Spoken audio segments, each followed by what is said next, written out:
Hello friends, welcome back to English with Asha ma'am. आज मैं आपके लिए एक पैराग्राफ रीडिंग लेकर आई हूँ। ये है प्रेजेंट टेंस में और इसकी हेडिंग है सेव वाटर सेव लाइफ। इसके ज़रिए हम सीखेंगे अच्छी वोकैबलरी, साथ ही में फोकस किया जाएगा ग्रामर के ऊपर, जिसमें हम सीखेंगे सेंटेंस स्ट्रक्चर और जो भी ग्रामर रिलेटेड टॉपिक्स होंगे साथ साथ मैं आपको बताती जाऊंगी, जिसमें जैसे टेंसेज है और उसके अलावा भी पार्ट्स ऑफ स्पीच, ये साथ साथ आता जाएगा, आपको समझाती जाऊंगी। तो जैसे मैंने आपको बताया, आप इसमें 22+ न्यू वर्ड सीख लोगे और उसके अलावा भी एक एक वर्ड का आपको हिंदी ट्रांसलेशन भी इसमें मिलेगा। तो फर्स्ट ऑफ ऑल हम वर्ड मीनिंग पे ध्यान देते हैं। ये 22 वर्ड्स हैं। स्केर्सिटी ये नाउन है, इसका मतलब होता है कमी या किसी चीज़ का अभाव होना। फिर है रिजॉल्व, ये वर्ब है, समस्या का हल निकालना। एग्जीक्यूट ये भी वर्ब है। To put a plan to action मतलब कोई प्लान बनाया है तो उसको एक्शन में लाना, शुरू करना उसके ऊपर काम। इन दिस रिगार्ड ये एक फ्रेज है, इसका मतलब है इस संबंध में, इन दिस रिगार्ड। फिर है एक्सपेक्टिंग, ये वर्ब है, इसका मतलब है आशा करना। फिर है अवेयर, ये एडजेक्टिव है। अवेयर मीन्स जानकार बनना। अप्रिशिएट ये वर्ब है, प्रशंसा करना। फिर है क्यूरियोसिटी मीन्स जानने की इच्छा, ये नाउन है। अलर्ट ये एडजेक्टिव है, इट मीन्स सतर्क होना या चौकस होना। इनॉग्यूरल ये एडजेक्टिव है, इसी से बना है इनॉग्यूरेशन, जैसे हम किसी चीज़ का उद्घाटन करते हैं वो तो हो गया इनॉग्यूरेशन। इनॉग्यूरल एडजेक्टिव है, इसका मतलब है कि उद्घाटन से संबंध रखने वाला, उद्घाटन संबंधी। फिर है कंजर्वेशन, नाउन है ये, संरक्षण करना, बचाव या सुरक्षा। इससे मिलता जुलता वर्ड है कन्वर्सेशन, बातचीत, ये है कंजर्वेशन, संरक्षण या बचाव। इकोनॉमी अर्थव्यवस्था से रिलेटेड। परकोलेट्स ये वर्ब है, इसका मतलब है to move slowly through a surface, मतलब किसी भी सरफेस से धीरे धीरे करके, सीप करके आगे बढ़ जाना, जैसे छन छन कर आगे बढ़ जाना। चैलेंजिंग एडजेक्टिव है, चुनौती भरा। माइग्रेटिंग ये वर्ब है, to go and live and work at another place, मतलब माइग्रेट कर जाना, एक जगह से दूसरी जगह चला जाना, इसलिए वर्ब है। फिर है एकोमोडेट, ये भी वर्ब है, किसी व्यक्ति को रहने के लिए जगह देना, एकोमोडेट करना उसे। अनफॉर्चुनेट एक एडजेक्टिव है, इसका मतलब है खेदजनक, दुख भरा। विटनेस गवाह या साक्षी। एक्यूमुलेट ये वर्ब है, इसका मतलब है जमा करना, संचय करना। वॉलंटैरिली एडवर्ब है, अपनी इच्छा से, स्वेच्छा से। शोल्डर टू शोल्डर कंधे से कंधा मिला के चलना या साथ साथ चलना। और बर्निंग इश्यूज ये है, जैसे कि करंट कोई समस्या होती है कोई टॉपिक के ऊपर, तो ध्यान देने योग्य समस्या, उसको बोलते हैं बर्निंग इश्यूज, ध्यान देने योग्य समस्या। तो अब शुरू करते हैं आज की रीडिंग। अब शुरू करते हैं। सेव वाटर, वाटर पानी बचाइए, सेव लाइफ जीवन बचाइए, क्योंकि पानी है तो जीवन है। Mayank lives in a small village. देखिए यहाँ पे मयंक मेन कैरेक्टर का नाम है और लिखा गया है लिव्स। यहाँ पे लिव जो है फर्स्ट फॉर्म ऑफ वर्ब है, उसमें according to subject singular subject है, तो वर्ब में भी एस या ई एस लग के उसको सिंगुलर बनाया जाएगा। तो मयंक लिव्स रहता है इन अ स्मॉल विलेज, एक छोटे से गांव में। सिंपल प्रेजेंट में है ये वाला sentence. There is scarcity of water in the village. तो यहाँ पे जो देयर है वो तो डमी सब्जेक्ट है, इसका कोई मीनिंग नहीं है, वो गैप फिल करने के लिए लिखा गया है कि स्केर्सिटी मीन्स कमी, तो उसके गांव में पानी की कमी है। The villagers decide to save each and every drop of water during this rainy season. Villagers यहाँ पे सब्जेक्ट क्या है, विलेजर्स, गांव वालों ने डिसाइड फैसला किया है, टू सेव बचाने का, each and every drop her एक पानी की बूंद, इस बारिश के मौसम में, ड्यूरिंग के दौरान मतलब बारिश के मौसम के दौरान उन्होंने ये डिसाइड किया है कि वो एक एक पानी की बूंद बचाएंगे। They resolve to execute this idea as soon as it starts raining. ये जो है प्रोनाउन ये विलेजर्स के लिए है, क्योंकि सबने इकट्ठे मिलकर डिसाइड किया, तो उन्होंने रिजॉल्व लिया है। अब रिजॉल्व का है कि समस्या का हल निकालना, ये है वर्ब यहाँ पे। तो उन्होंने रिजॉल्व लिया है, समस्या का हल निकालेंगे किस तरीके से, to execute this idea. Execute मतलब किसी भी प्लान को एक्शन में लाना, तो एग्जीक्यूट करना इस आइडिया को। एज सुन एज, जैसे ही इट स्टार्ट्स रेनिंग, बारिश शुरू हो जाती है। इट के साथ फिर है स्टार्ट्स, क्योंकि सिंगुलर है ये इट, उसके साथ वर्ब फर्स्ट फॉर्म में एस लगा है, starts raining. This news gets published in the newspapers. अब ये वाली न्यूज की गांव वालों ने पानी बचाने की कोशिश की है। ये वाली जो न्यूज है गेट्स पब्लिश्ड, ये पैसिव में है सेंटेंस कि वो पब्लिश हो जाती है, छप जाती है न्यूज़पेपर्स में। Mayank receives a letter from his cousin Priya in this regard. Mayank हमने पढ़ा, यहाँ पे मेन कैरेक्टर जो है मयंक। अब ये सब्जेक्ट के हिसाब से सिंगुलर है क्योंकि, तो रिसीव्स वो पाता है एक लेटर, एक चिट्ठी, फ्रॉम हिज कजन अपने रिश्तेदार से, प्रिया नाम से। इन दिस रिगार्ड, इस एक्सप्रेशन का मतलब होता है इस संबंध में। सो इन दिस रिगार्ड हमने वर्ड मीनिंग में भी पढ़ा था। इन दिस रिगार्ड मीन्स इस संबंध में उसको अपने कजन की एक चिट्ठी मिलती है, Priya. He gives a reply, quick reply. He Mayank gives देता है, क्विक रिप्लाई जल्दी से उसका उत्तर देता है। अब ये हमारे लेटर राइटिंग का फॉर्मेट भी हम सीख सकते हैं इसमें, कि पहले क्या होता है, सेल्फ एड्रेस होता है, फिर होता है डेट, फिर होता है सैल्यूटेशन। ठीक है, तो उसका ये है self address, village and post, Kevdeshwar तहसील एंड डिस्ट्रिक्ट इंदौर। फिर डेट है, आज की डेट है जैसे 19 मार्च 2024, और डियर प्रिया, इसको सैल्यूटेशन बोलते हैं, किस तरीके से हम एड्रेस करेंगे। तो हम जैसे प्रिया को लेटर लिख रहे हैं तो dear Priya. I am really very happy to receive your letter. मैं सचमुच में, रियली सचमुच में बहुत खुश हूं आपका लेटर पाके, रिसीव पाके। तो यहाँ पे एक्चुअली एडवर्ब है। एक्चुअली वास्तव में I was expecting it from you, expect कर रहा था, आशा कर रहा था। इट लेटर के लिए बोला गया है कि वो लेटर कि तुमसे मिलेगा, फ्रॉम यू आपसे। I am happy that you read the newspapers daily and you are aware of the things going around. I am happy, मैं खुश हूं, दैट कि you read the newspapers daily, daily means रोज, कि आप रोज न्यूज़पेपर्स पढ़ते हो, अखबार पढ़ते हो। एंड यू आर अवेयर, तो अवेयर का मतलब होता है कि आप जानकार हो, ऑफ द थिंग्स, चीजें, गोइंग अराउंड होता है जो आसपास आपके चल रही हैं। I very much appreciate your curiosity and thirst for information. Very much appreciate, appreciate का मतलब है कि मैं प्रशंसा करता हूँ बहुत ज्यादा। योर क्यूरियोसिटी, क्यूरियोसिटी मीन्स जानने की इच्छा, कि आपकी जो जानने की इच्छा है, आपकी जो उत्सुकता है। एंड थर्स्ट, जो प्यास है, इंफॉर्मेशन, जानकारी के लिए। कीप इट अप, इसको बनाए रखिए। These qualities will definitely help you grow into an alert citizen. These qualities, ये जो क्वालिटी की अभी बात करी, कि एक तो है वो क्यूरियस और एक है वो थर्स्ट फॉर इंफॉर्मेशन है, उसका मतलब वो जानकार बने रहना चाहती है इसके बारे में। तो ये कह रहा है ये वाली जो आपकी क्वालिटीज हैं, आप में जो गुण हैं, विल डेफिनेटली, वो जरूर हेल्प करेंगे आपकी, आपके अलर्ट सिटीजन बनने में। और अलर्ट का मतलब होता है सतर्क या चौकस नागरिक बनने में आपकी हेल्प करेंगे। You have rightly guessed that I attended the inaugural function of water conservation programme in my village. You have rightly guessed, आपने सही तरीके से अनुमान लगाया है। तो यहाँ पे गेस्ट जो है वो तो वर्ब है, राइटली एडवर्ब है, ये बता रहा है कि सही तरीके से गेस किया है, तो इसको डिस्क्राइब कर रहा है, ये एडवर्ब है। दैट आई अटेंडेड, कि मैंने अटेंड किया, पार्ट लिया। इनॉग्रल, इनॉग्रल का मतलब है कि उद्घाटन संबंधी, और इसी का जो नाउन बना देंगे तो वो होगा इनॉग्रेशन। जब हम किसी चीज का उद्घाटन करते हैं तो वो होता है इनॉग्रेशन। यहाँ पे ये एडजेक्टिव की फॉर्म में यूज है क्योंकि फंक्शन को डिस्क्राइब कर रहा है कि ये वाला जो फंक्शन था, समारोह, वो क्या था, इनॉग्यूरल, मतलब वो उद्घाटन संबंधी था।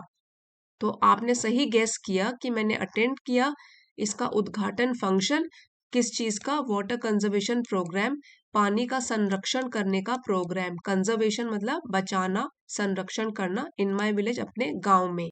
The word conservation literally means to save something. अब यहाँ पे बताया गया है कि ये जो वर्ड है कंजर्वेशन, इसका मतलब लिटरली मीन्स, शाब्दिक अर्थ जो इसका है वो है कोई चीज को बचाना, कंजर्व करना. It may be water, energy, soil और some species of animals and plants. कुछ भी हो सकता है, किसी चीज को भी हम बचा रहे हैं, जैसे कि पानी को, ऊर्जा को, सॉइल को, या कोई भी एनिमल या प्लांट की प्रजाति को. In terms of conservation of water, it means that we all should save rain water in the rivers, ponds, wells and in the fields to raise the groundwater level of the earth. तो यहाँ पे अगर हम बात करें पानी के संरक्षण की, तो उसका मतलब क्या है? इट मीन्स दैट कि we all should save rain, हम सबको रेन वाटर बचाना चाहिए, रिवर्स में, नदियों में, पॉन्ड्स में, कुएं में और फील्ड्स में, ताकि ग्राउंड वाटर का जो है लेवल बढ़ जाए. At the same time we should use water with economy. और साथ ही में, एट द सेम टाइम इस फ्रेज का मतलब है कि साथ ही में, इसके साथ साथ we should use water with economy. Economy का मतलब है कि सोच समझ कर, इकोनॉमिकली.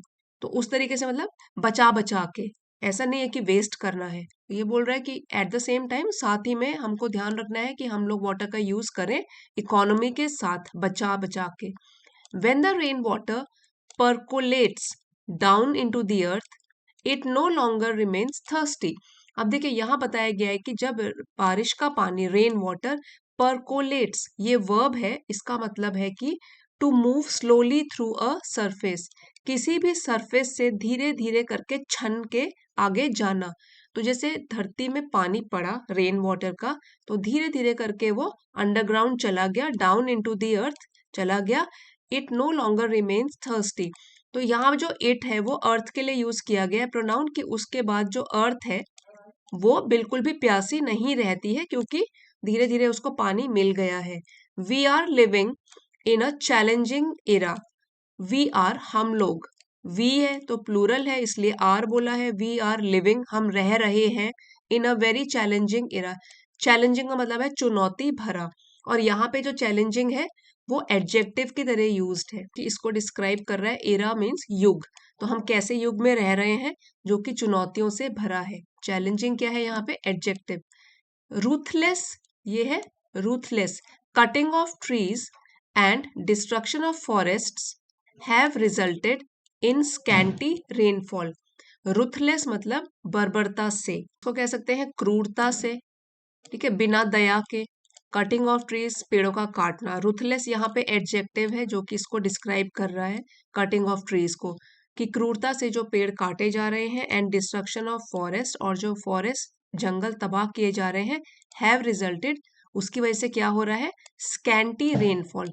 रेनफॉल मतलब बारिश में, स्कैंटी मीन्स कमी, तो कमी हो गई है, और जो रेनफॉल हो रही है वो कम हो रही है. ठीक है, स्कैंटी यहाँ पे एडजेक्टिव है, रेनफॉल को डिस्क्राइब कर रहा है. यहाँ पर भी देख लीजिए, रुथलेस कटिंग ऑफ ट्रीज, ये एक सब्जेक्ट हो गया. दूसरा है डिस्ट्रक्शन ऑफ फॉरेस्ट, तो प्लूरल सब्जेक्ट हो गया, इसलिए यहाँ पे हमने जो ये वर्ब लगाया है वो है हैव रिजल्टेड. और ये वाला जो सेंटेंस है वो है प्रेजेंट परफेक्ट टेंस में, क्योंकि ये काम हाल ही में कंप्लीट हुआ है. Have resulted in scanty rainfall. We see scarcity of water growing almost everywhere, which is adversely affecting the cultivation of crops. We see, हम देखते हैं, scarcity कमी, पानी की, हर जगह. ग्रोइंग जो कि हो रही है हर जगह. ऑलमोस्ट एवरी, तो ऑलमोस्ट यहाँ पे एडवर्ब है कि लगभग हर जगह.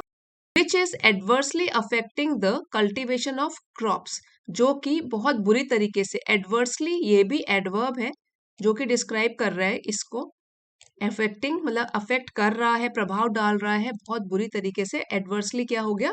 बुरी तरीके से अफेक्ट कर रहा है कल्टीवेशन ऑफ क्रॉप्स, फसलों की खेती को. How can we be happy with thirsty soil? हाँ, ये क्वेश्चन पूछा गया है. How can we be happy, हम कैसे खुश रह सकते हैं विथ थर्स्टी सॉइल, अगर हमारी जो जमीन है वो प्यासी है तो हम कैसे खुश रह सकते हैं.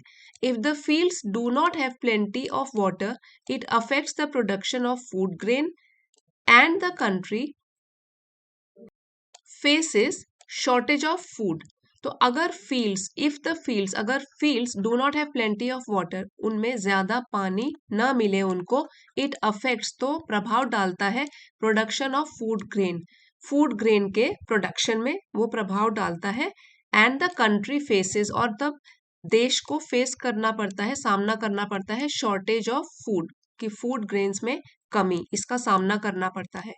Our brothers and sisters who live in villages, हमारे भाई और बहनें जो कि हु लिव इन विलेजेस, जो कि गांव में रहते हैं, start migrating to the cities and towns in search of work, तो वो शुरू कर देते हैं, स्टार्ट कर देते हैं माइग्रेटिंग।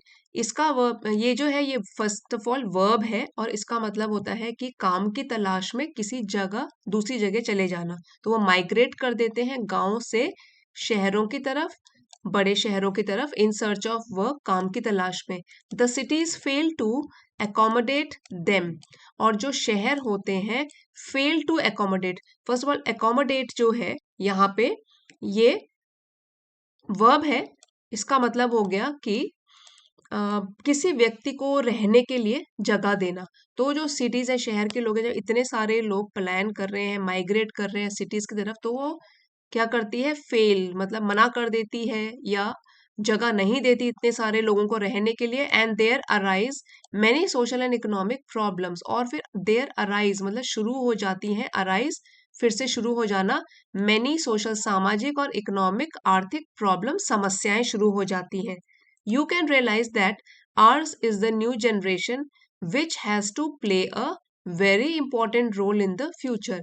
You can realize, अब ये जो लेटर लिख रहा है जिनको, उनको बोल रहा है कि आप सही तरह से देख सकते हो, महसूस कर सकते हो, that ours की हमारी, is the new generation हमारी नई पीढ़ी है, which has to play जिसको की भूमिका निभानी है, वेरी इंपॉर्टेंट रोल, बहुत ही महत्वपूर्ण भूमिका, इन द फ्यूचर भविष्य में हमारी ही पीढ़ी को बहुत मुख्य भूमिका निभानी है। It is our duty to remain awake and share the responsibility to find solution to the problem of scarcity of water. तो आर ड्यूटी हमारा कर्तव्य है टू रिमेन अवेक। अब अवेक का मतलब है हमें जगे रहना है, एंड शेयर द रिस्पॉन्सिबिलिटी, और जिम्मेदारियों को बांटना है, टू फाइंड सॉल्यूशन हल पाने के लिए, टू द प्रॉब्लम समस्याओं का, और जो कि है पानी की कमी। The government has motivated all the sections of society to come forward to save each and every drop of water. जो हमारी सरकार है, हैज मोटिवेटेड, उसने प्रोत्साहन दिया है, हैज के साथ इसकी थर्ड फॉर्म लगी है वर्ब की, तो ये है प्रेजेंट परफेक्ट टेंस की सरकार ने भी प्रोत्साहन दिया है सोसाइटी के, समाज के हर वर्ग को, टू कम फॉरवर्ड कि वो आगे आए और बचाएं each and every drop of water, हर एक पानी की बूंद। We receive water through rainfall, we के साथ रिसीव है, वी जो है प्लूरल है इसलिए प्लूरल वर्ब लगा है। वी रिसीव हम पाते हैं, हमें मिलता है पानी, थ्रू द रेनफॉल बारिश के द्वारा। This is very unfortunate that most of the water flows down the rivers and reaches the sea. Most of the water, ज्यादातर पानी, पहले तो ये है this is very unfortunate. Unfortunate means खेदजनक बात है, दुख भरी बात है, और ये एडजेक्टिव है कि ये बहुत ही दुर्भाग्य की बात है कि ज्यादातर पानी क्या है, वो बह जाता है डाउन द रिवर्स, नदियों में, एंड रीचेज द सी, और सी में पहुंच जाता है, और फिर सी का पानी तो खारा होता है। ठीक है, तो यहाँ पे देखिए water flows down the reverse, तो वाटर के लिए फ्लोज भी यूज किया गया है और रीचेज भी यूज किया गया है, फर्स्ट फॉर्म ऑफ वर्ब में एस या ईएस लगा दिया है। दस इट रिमेन्स अनयूज, इसलिए क्या है, इसका हम इस्तेमाल नहीं कर पाते हैं। इट रिमेन्स अनयूज्ड, वो रह जाता है बिना इस्तेमाल किए। We are a witness to the emptied and dried up rivers. Witness इसका मतलब होता है हम गवाह हैं, हम साक्षी हैं। एम्प्टी मतलब खाली, और ड्राई सूखी रिवर्स के लिए हम ही गवाह भी हैं, हम ही साक्षी भी हैं। पॉन्ड्स, वेल्स, ट्यूबवेल्स, ये सब जो है खाली हो रहे हैं और ड्राई भी हो रहे हैं। We should not sit silent, silent means चुपचाप नहीं बैठना है। Under water conservation programme we are trying to harvest rain water at different levels. तो वाटर कंजर्वेशन मतलब पानी के संरक्षण के प्रोग्राम के तहत हम कोशिश कर रहे हैं पानी बचाने का, हार्वेस्ट मतलब पानी बचाने का, रेन वाटर बारिश के पानी को बचाने का, एट डिफरेंट लेवल्स, अलग अलग लेवल्स पर। The farmers will store water in their fields by building मेद बांध अराउंड देयर फील्ड्स। तो किसान जो है किस तरीके से स्टोर करेंगे, पानी को बचाएंगे अपने अपने खेतों में बना के मेद बांध अराउंड देयर फील्ड्स, अपने अपने खेतों के चारों ओर वो मेद बांध बनाएंगे। They will also dig small ponds in their fields to accumulate rain water. वो डिग मतलब खोदेंगे, स्मॉल पॉन्ड्स छोटे छोटे गड्ढे, छोटे छोटे तालाब बनाएंगे इन देयर फील्ड्स अपने अपने खेतों में, to accumulate rain water. Accumulate means जमा करना, ठीक है। तो एक्यूमुलेट यहाँ पे वर्ब है कि वो जमा करेंगे बारिश के पानी को। Similarly old structures like wells and ponds will be deepened and cleaned. अब बताया गया है कि जो पुराने बने हुए हैं जैसे वेल्स हैं, कुएं वगैरह, तालाब जो बने हैं, उनको भी और गहरा किया जाएगा और क्लीन भी किया जाएगा। विल बी तो ये फ्यूचर में है कि उनको ऐसा किया जाएगा। The stop dams on the rivulets and the rivers will be repaired and made functional to hold back sufficient water. फिर है स्टॉप डैम्स बनाए जाएंगे, रिवलेट्स मतलब जो रिवर की ही शाखाएं होती हैं अलग अलग छोटी छोटी, रिवर्स विल बी रिपेयर्ड उनकी मरम्मत की जाएगी और उनको फंक्शनल बनाया जाएगा, मतलब कि फंक्शनल मतलब क्रियाशील बनाया जाएगा, कामकाज करने के लायक बनाया जाएगा, to hold back sufficient water ताकि वो पर्याप्त पानी को होल्ड कर सकें। What a wonderful scene it will be for us to have the river of the village full of water throughout the year. What a wonderful scene, कितना अच्छा scene होगा हमारे लिए कि हमारे गांव में एक ऐसी रिवर क्रिएट की जाएगी जिसमें कि पानी होगा पूरे साल भर। We will again have the enjoyable time of swimming in the rivers of our own which we had a few years ago. फिर से, क्योंकि विल है इसलिए फ्यूचर की बात कर रहा है कि हमको फिर से वैसा मजेदार समय मिलेगा जिसमें कि हम स्विमिंग करते थे रिवर्स में, अपने खुद की रिवर्स में, which we had a few years ago, जो हमारे पास थी कुछ साल पहले। क्योंकि कुछ ही सालों में इतना सारा चेंज आ गया है कि रिवर्स और आगे अलग अलग वाटर बॉडीज भी सूखने लगी हैं। You can easily understand that if the rivers and ponds of a place are full of water, the tube wells will automatically be recharged and will continue to give us water throughout the year.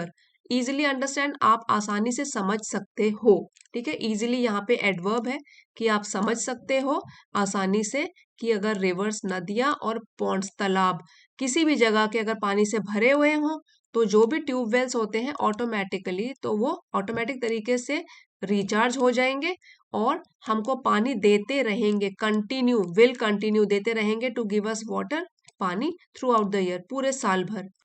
I would like to mention that the government alone cannot do everything. मैं ये mention करना चाहता हूँ, बताना चाहता हूँ कि सरकार अकेले, अलोन अकेले, कैनॉट डू एवरीथिंग कुछ भी नहीं, सब कुछ नहीं कर सकती, एवरीथिंग मतलब सब कुछ नहीं कर सकती। सिमिलरली इसी तरीके से only shouting slogans will not be of any help, कि अगर हम सिर्फ नारेबाजी करें, स्लोगन्स मतलब नारे, तो शाउटिंग अगर नारेबाजी चिल्लाते रहे, नारे लगाते रहे, will be of not any help, तो ये तो कोई हेल्प नहीं करेंगे, हमको ग्राउंड पे काम करना है। Water is everybody's essential need, पानी तो है सब लोगों की सबसे जरूरी नीड, आवश्यकता। So everybody including we children should participate in the water conservation programme. तो इसलिए एवरीबडी सब लोगों को, including the children, including we children मतलब हम लोगों को भी इंक्लूड कर, इसमें शामिल कर सकते हैं। वी शुड पार्टिसिपेट, हमको भाग लेना चाहिए इसी प्रोग्राम में, पानी के संरक्षण वाले प्रोग्राम में। I have seen all the people voluntarily coming forward and working hand in hand and shoulder to shoulder for this noble cause.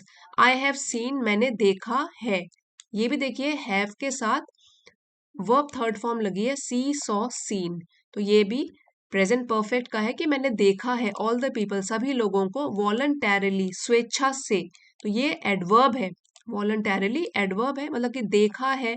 I have scene देखा है, किस तरीके से देखा है कि स्वेच्छा से क्या कर रहे हैं वो लोग, आगे आ रहे हैं, coming forward, and working hand in hand. Hand in hand का मतलब है हाथ में हाथ लेकर, मतलब एक दूसरे का साथ देकर। एंड शोल्डर टू शोल्डर, इसका मतलब भी यही होता है साथ साथ, कंधे से कंधा मिलाकर, फॉर दिस नोबल कॉज, इस नेक काम में। Hope you will be benefited with what I have written in this letter. Hope मतलब आशा करता हूं, यू विल बी बेनिफिटेड, तो ये तो है फ्यूचर में कि आप का फायदा होगा जो भी मैंने बताया इससे। With what I have written, जो भी मैंने लिखा है, हैव के साथ वर्ब थर्ड फॉर्म लगी है, कि जो कुछ भी मैंने लिखा है इस लेटर में। Do share it with your friends, अपने फ्रेंड्स के साथ इसको शेयर करना। Keep writing similar letters on other burning topics also. Keep writing मतलब आगे भी लिखते रहिए सिमिलर लेटर्स, इसी तरीके के letters, on other burning topics. अब बर्निंग टॉपिक्स का मतलब होता है कि ध्यान देने योग्य जो होते हैं, करंट वाले जो होते हैं, करंट अफेयर्स जो चल रहा है अभी, तो उसको कहते हैं बर्निंग टॉपिक्स। मतलब कोई भी समस्या वाले टॉपिक्स जो है वो ध्यान देने योग्य जो होते हैं उन पर आप लिखते रहिए। Please convey my regards to everybody in the family. अब लेटर क्लोज करते टाइम हमेशा इस चीज का ध्यान रखना है कि बड़ों को नमस्ते, छोटों को प्यार, ये मेंशन करना होता है। प्लीज कन्वे, दीजिए मेरे रिगार्ड्स सब लोगों को, फैमिली में कन्वे दीजिए सबको मेरे रिगार्ड्स, मेरी तरफ से रिगार्ड्स, प्रणाम। योर कजन, आपका कजन मयंक। और इस तरीके से लेटर की एंडिंग हुई है। सो फ्रेंड्स, जैसे आपने ध्यान दिया, पूरा का पूरा ये जो टॉपिक था ये हमारा प्रेजेंट टेंस में था और बहुत अच्छी वोकैबलरी थी। 22 वर्ड्स तो हमने सीखे, उसके अलावा भी एक एक वर्ड का मैंने आपको मीनिंग बताया। होप आपके लिए हेल्पफुल रहा होगा। अगर आपको अच्छा लगा है तो प्लीज लाइक जरूर कीजिएगा और अपने फ्रेंड्स के साथ शेयर कीजिएगा, उनकी भी मदद हो जाए। चैनल पे नए हैं तो इसे सब्सक्राइब कर लीजिए। इसी तरीके के इन्फॉर्मेटिव वीडियोस, बेसिक लेवल के, एडवांस लेवल के, आपको इस चैनल पे रोज मिलते हैं। So friends, thank you for watching. मिलते हैं अगले वीडियो में।